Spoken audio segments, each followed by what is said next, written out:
are listening to Setting History Straight with Linda Watson on Hebrew Nation Radio. Okay, so we're going to talk about, will God find faith on the earth, especially at the time that we're living, because we're living in such turbulent times. Will he find faith on the earth? And so there's a lot to cover on this. We know that everything that happened this week was just amazing, and people have asked now, well, is God going to do punishment on our nation now that they've stopped abortion? And from the federal level, at least they stopped it from the federal level. And this is the answer here, Jeremiah 22:2.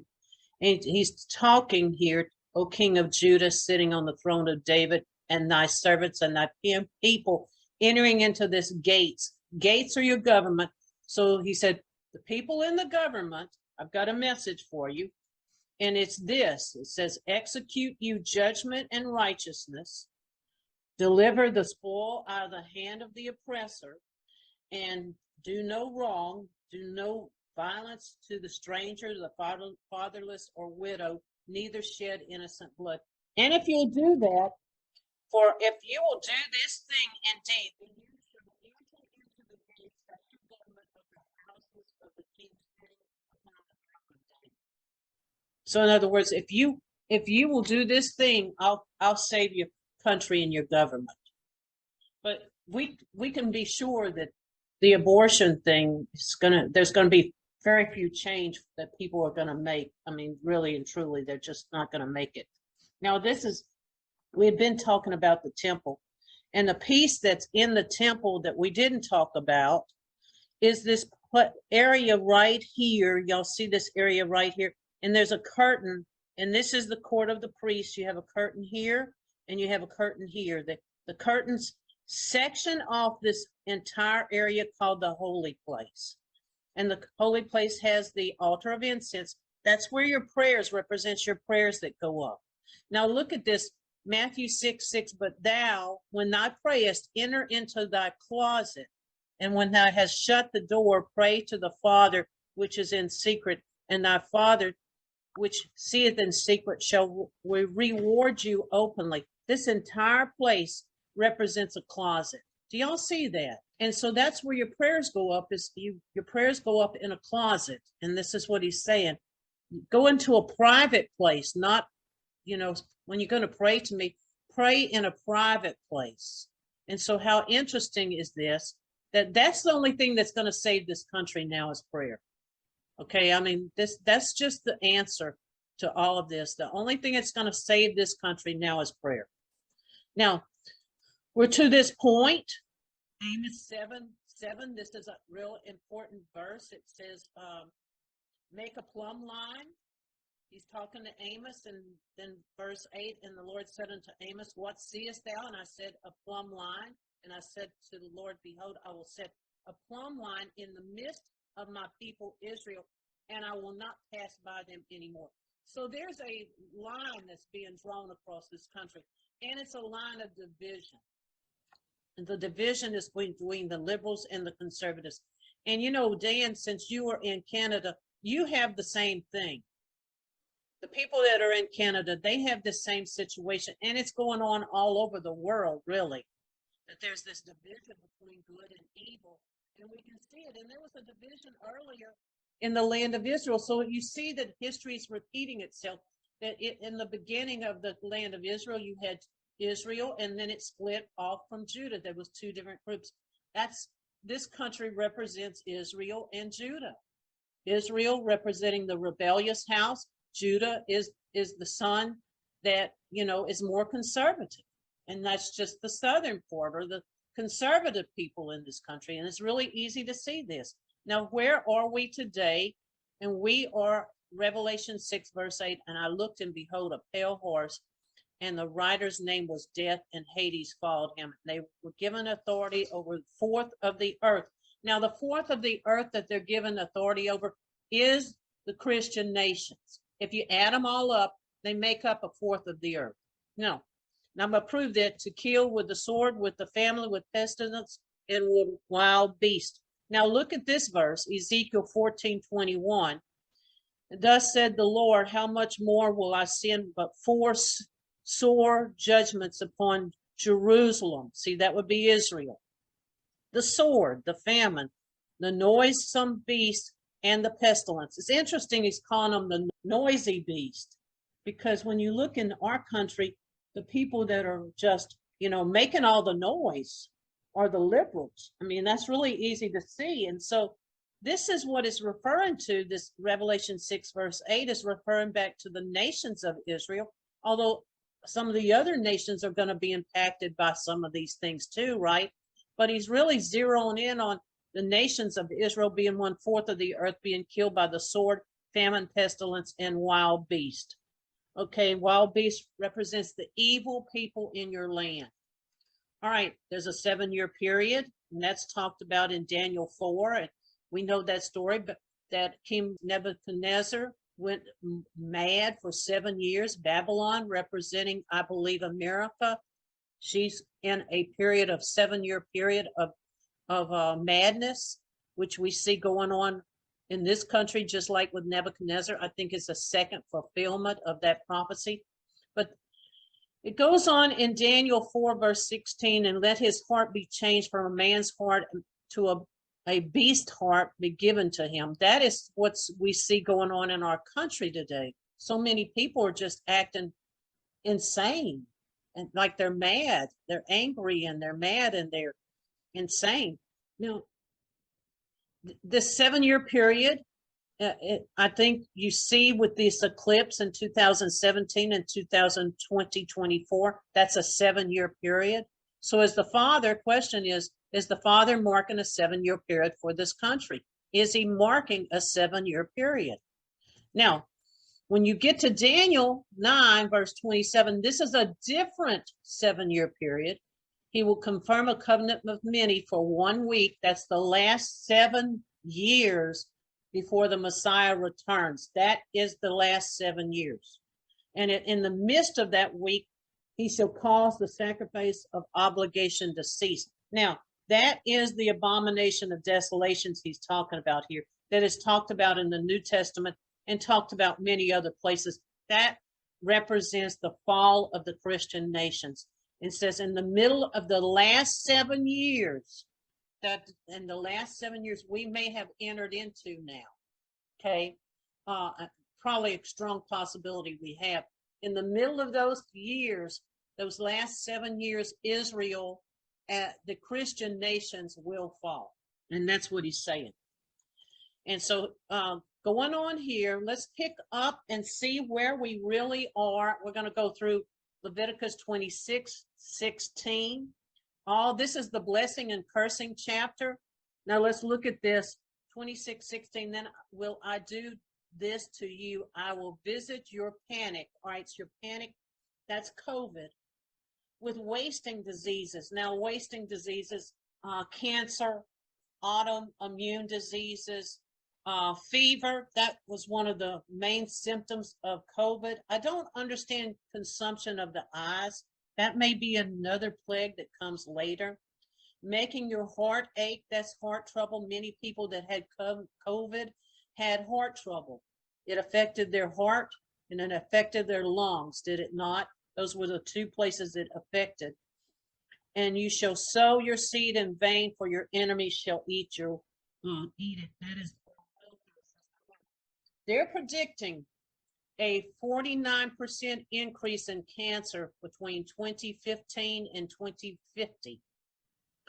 They expect that cancer is going to be on the rise. And so here we go, exactly what this prophecy is saying here. Not to even mention heart trouble. It says if you don't make any changes after the COVID and the wasting of diseases and all of this other stuff that I bring on you, and if you don't make any changes, then I'm going to add 7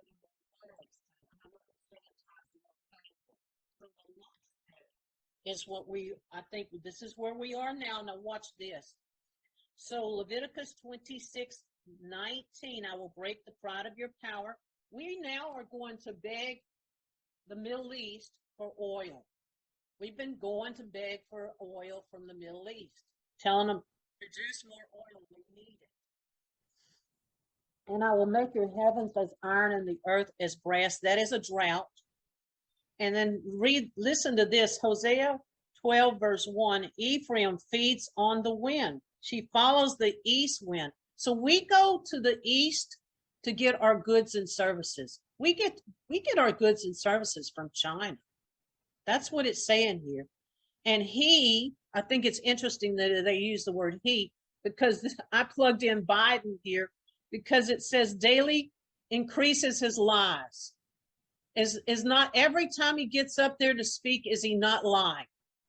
He's saying there's no recession, there's no shortage of food. He stands up and tells them that he said gas and oil to carry into Egypt. So we play the role of Egypt. We play that role of Egypt, and it says we'll eventually have to go to our enemies to get oil. I mean, that's a very plain verse there. It's telling you you're going to have to go to your enemies to get oil. And that's we have to go to the people that hate us, which are the people in the Middle East, to get oil. I mean, that's so plain. This stuff is so plain. All right, 26:20, and your strength shall be spent in vain. So your strength is not going to help you with this. For your land shall not yield its increase. We're now importing practically all our food, especially wheat. The trees shall not yield their fruit. And that's talking about the food chain problem we're having, being able to get supplies of food, and a drought coming on. So you have your trees, in other words, your people and are not able to get the supply of things that they need. And so interesting. Again, he says, now if you haven't changed then, after I bring these things on you, then guess what comes next? Okay, Leviticus 26, verse 22. I will let loose the wild beast against you. And the wild beast are the people who are the evil people in your land. And they're just wild. That's the best way to describe them, is they have a heart of a beast, or have a mind of a beast. That's Antifa, this group called Jane, evil people in your land, which shall devour you and your children. Well, right now we're having a big problem with shootings in the schools, destroying your cattle, all right, and livestock. So we just as well destroy them, because they're trying to produce food that is minus meat, so meatless products, and make you a few in number. So this is the aim of these executives, many of these executives in power now in these large conglomerates and companies, that they want to make the population less. I mean, that's what their goal is. And this is the one of the pieces of climate change, is to make the numbers and the people less. And now look at this part, so that your roads shall be deserted. So this is talking about a gas shortage. You can't get on the roads to drive because there's a gas shortage. Now, here we go. Ezekiel 38, verse 21, and I will call for a sword against him throughout your mountains. That's your government, said the Lord. Every man's sword shall be against his brother. So that is a civil war. I think that's what we're on the verge of right now in this country, is a civil war between the liberals and the conservatives. And they're looking for any excuse to go destroy our cities, and they'll start with the cities first. Now, here's another verse, Ezekiel 34, verse 28. And they shall no more be prey to the heathen, neither shall the beast of the land devour them. So there's coming a time then that the beasts of the field are going to be removed out of your land, and shall dwell safely, and none shall make them afraid. Okay, so this goes back to that same verse that we just read about the 4 sore judgments upon Jerusalem: sword, famine, noise, beast, and pestilence. But the promise has been made to us that they're going to be removed from the land. And you can read that in Isaiah chapter 20. So anyway, we're on Ecclesiastes 12, verse 3. And in that day when the keepers of the house shall tremble, and the strong men shall bow themselves, and the grinders cease, because they are few. So the grinders, this is people that are grinding what? That's grinding your wheat. See, the people that are producing the wheat and the corn, you know, there's going to be a few of them. That's what it's really saying. So, you know, our farmers, he's talking about, I think they're talking about the farmers here, that there's going to be fewer of them.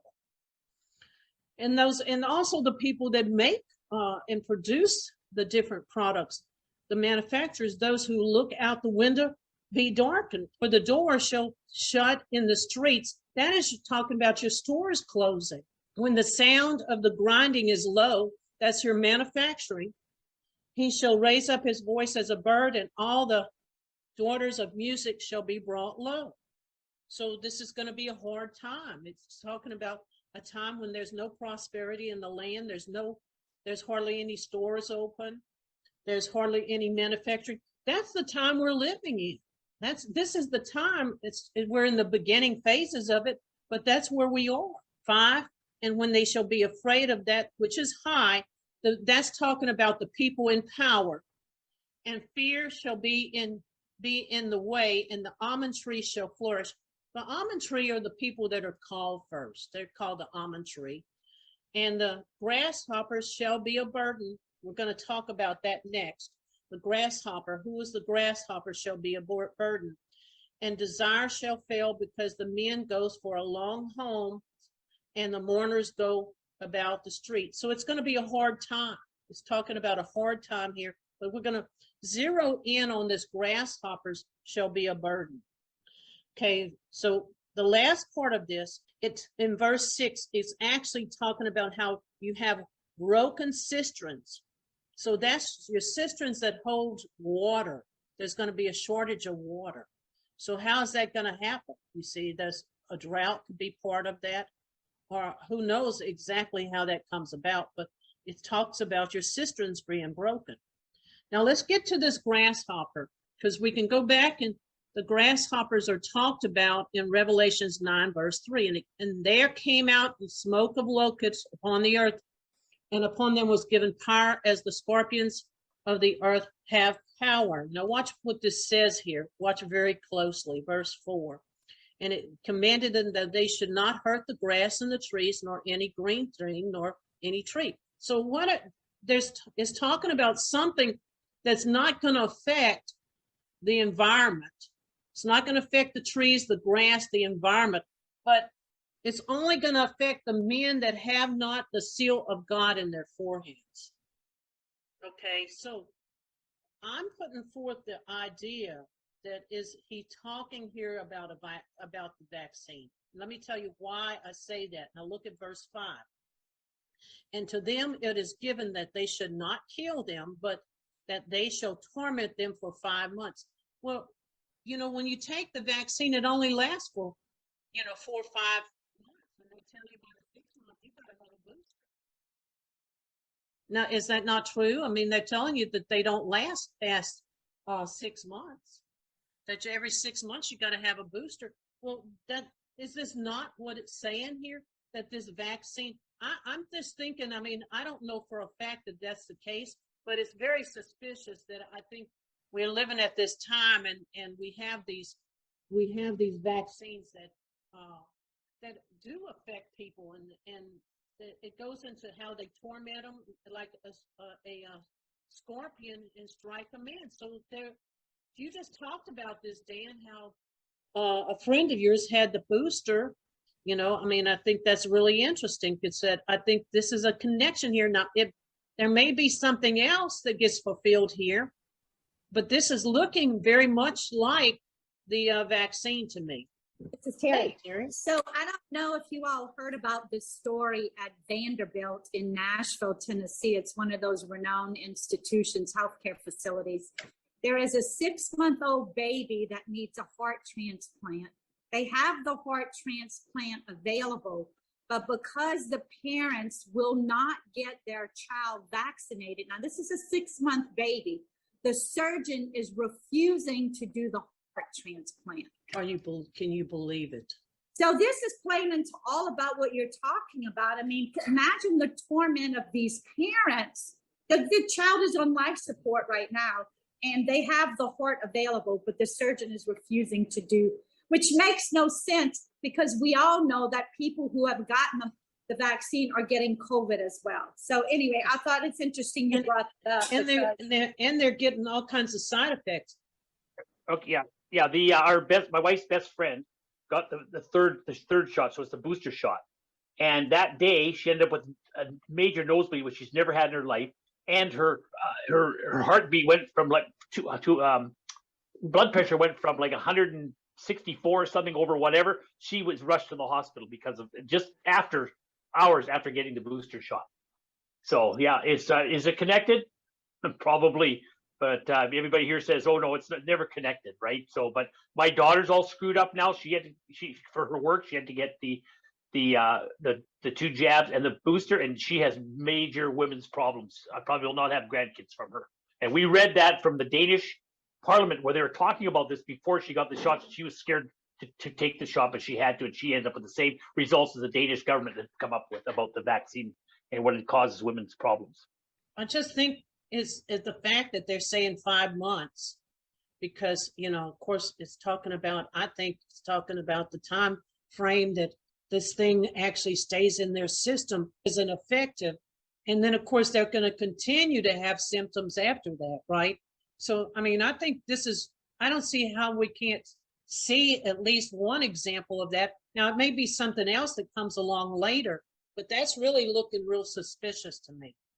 Now, Jeremiah 25, verse 10, and moreover, I will take them, the voice of mirth is sadness, the voice of gladness, the voice of the bridegroom. So all the joy he's going to take out of the land, and the sound of millstones, and the light of the candle.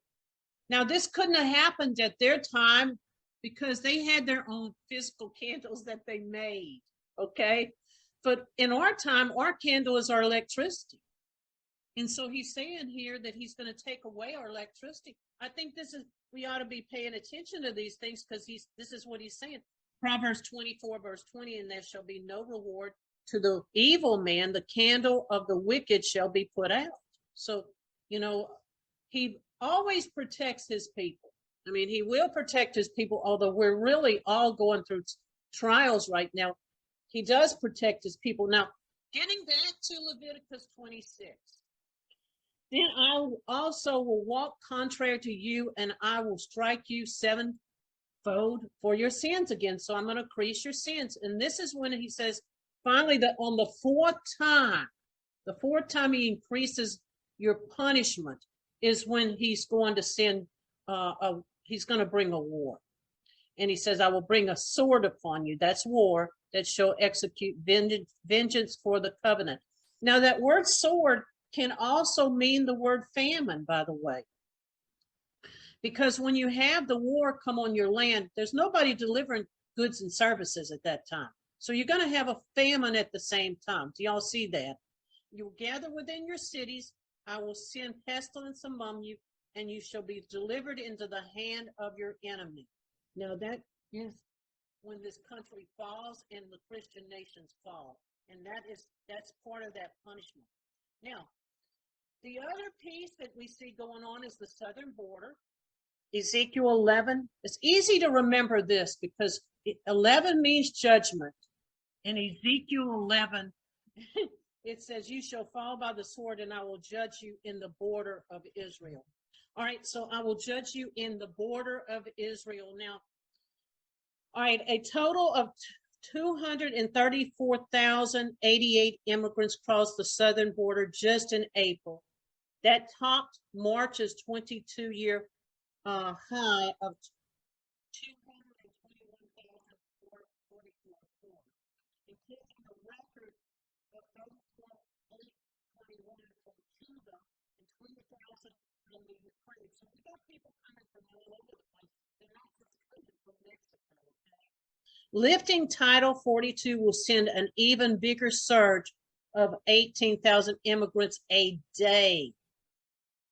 So this is a massive invasion. Now, I'm mentioning this because the grasshopper eats up your resources. We're told that in Job, right? Not Job, Joel. It says it eats up your resources. This is the immigrants that are coming into the country that are eating up our resources. You know, you always feel sorry for them because their country is so terrible, but we can't continue to have the load of these people because we can't support them. And so, we can only support so much, and that's all this is. So this is a judgment against us in this country on this border. All right. So, people are all, they're not looking to God. And here we go, Ezekiel 36, verse 3. Therefore prophesy and say, said the Lord of God, because they have made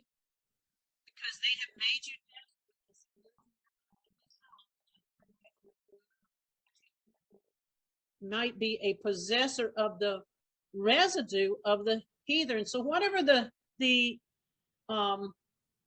heathen, and that's the non-believers, whatever they have left is what we're going to get. We're not going to get anything but the leftovers, is what it's saying.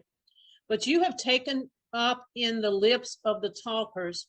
And so this is where we are today. We're all looking for, and I do this too, but I mean, he's just talking about a characteristic of the people. Now they're looking to the talkers. That's your radio host.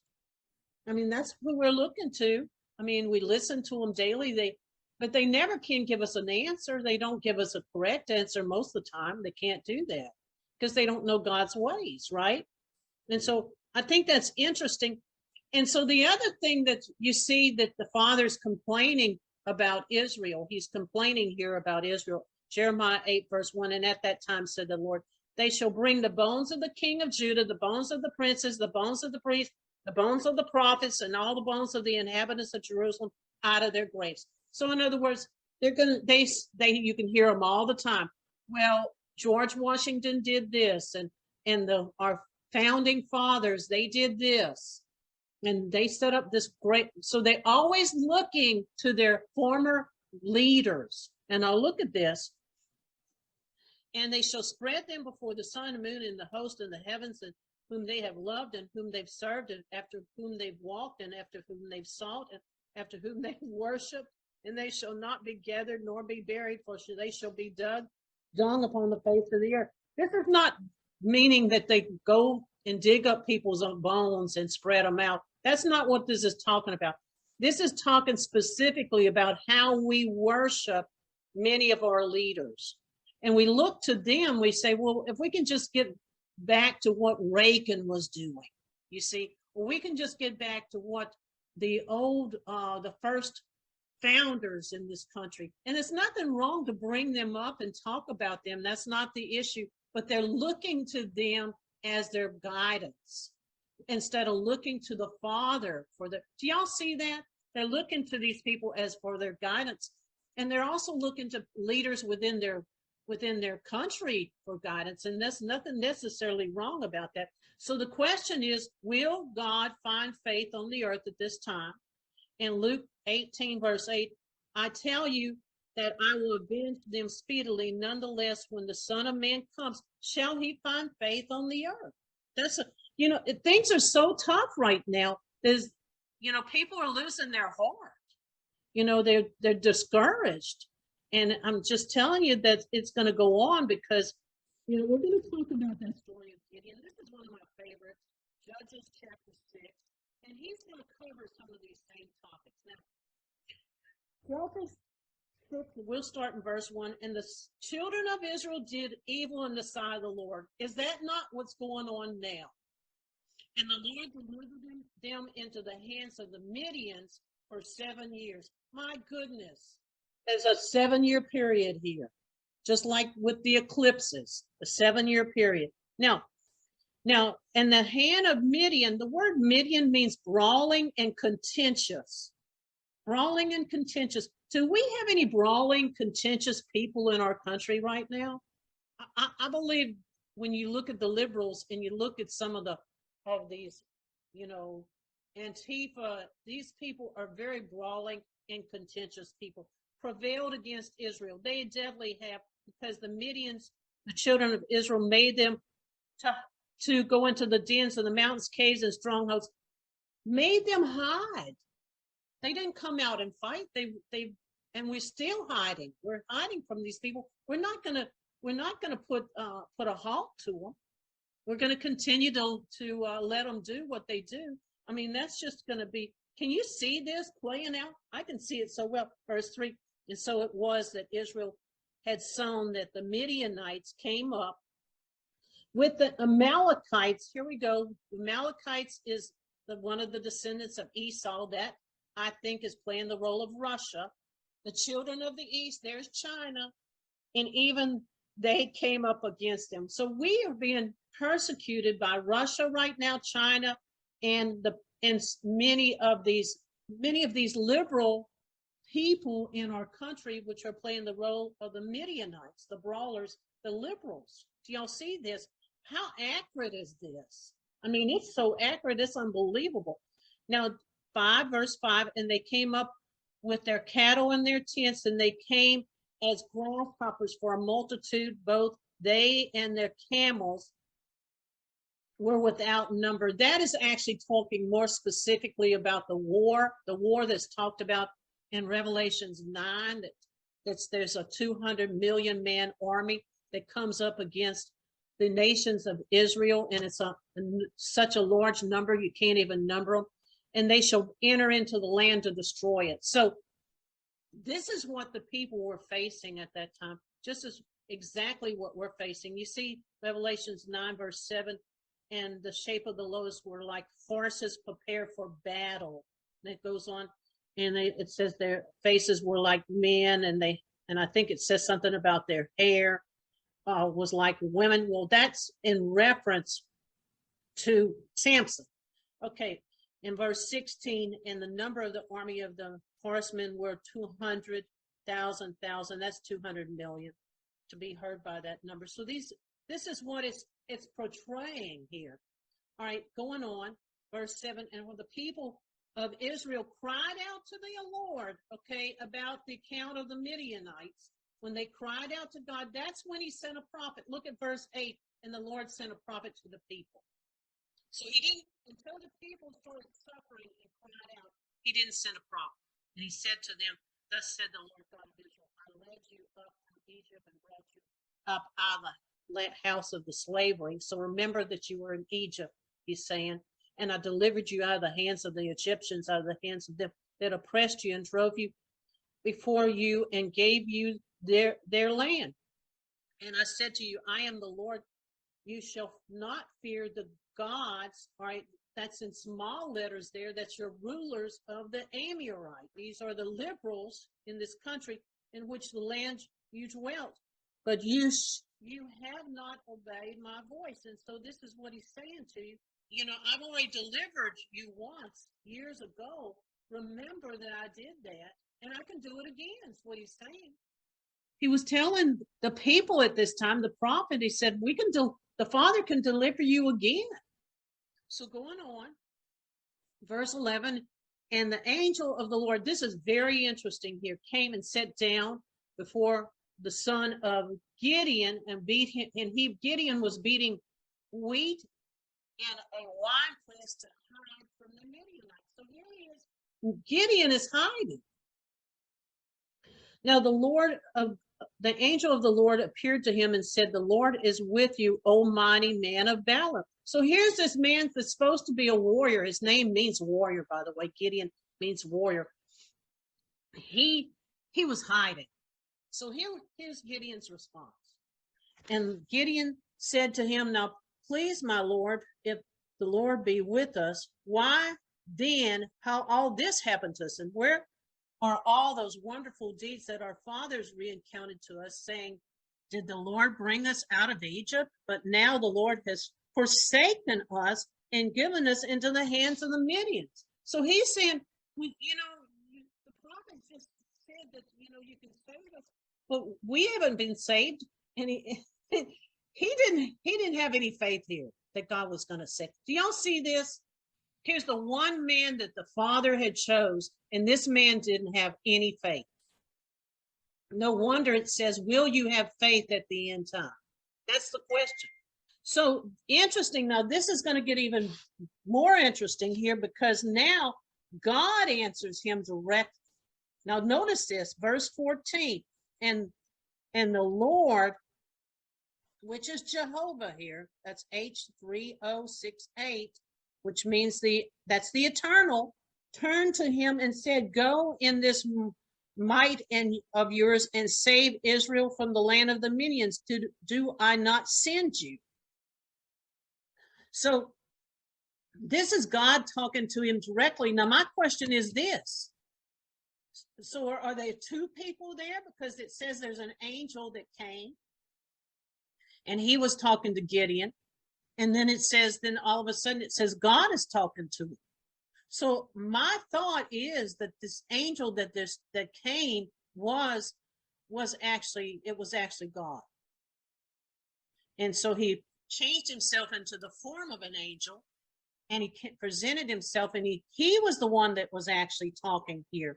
Now, I could be wrong on that, or there's two people, but it's the Lord that's talking straight to Gideon now. And he said to him, please, Lord, how can I save Israel? Behold, my clan is the weakest of Manasseh. And so he's a humble man. He said, how can I save Israel? I'm just a nobody.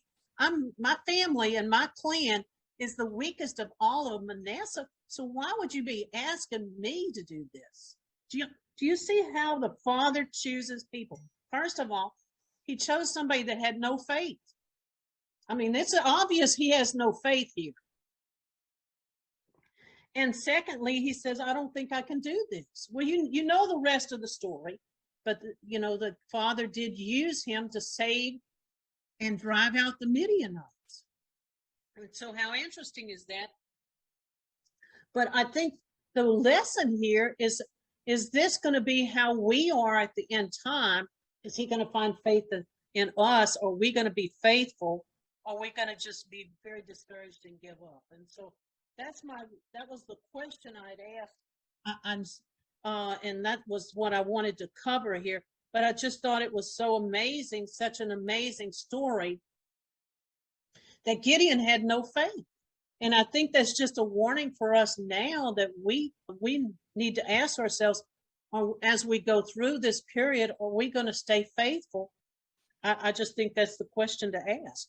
And I do think that there's another part of scripture where the Father says he chooses the weak, and so he does that to actually, as a witness. The Father never chose a large army to overcome. It's not about numbers for the Father. It's about showing what he can do through anybody he chooses. And as the world looks upon you as the weak and the powerless. We've had some amazing things happen. We really have. And how is it possible that all the planets line up morning? They all lined up with the moon in a straight line. I've been looking for this for months. I knew this was coming, this alignment, an alignment. I was looking for that coming because I knew it was coming on the 24th. It's interesting. On the same day, in that same morning, is when they announced that Roe versus Wade is turned over. How does that happen by accident? So the Father is showing that he can work with us. He can help us if we're willing to turn around, but he's trying to show us that he will be willing to work with us and help us. He doesn't want to bring the destruction on us. He doesn't want to bring the plagues on us of Leviticus 26. He doesn't want that. So, I mean, I just think it's so obvious now that, people were so excited, but it really stirred a fire up in this country. And can y'all all see the fire that's being stirred up? Because I definitely see that. Hey, it's amazing to see what's going on. I think the Father was trying to show us that he would help us if we were willing to turn around. But if we're not going to turn around, we're so enthralled with so much going on in our lives that all the stuff that's going on in our lives, take our attention away from what we need to keep our attention on.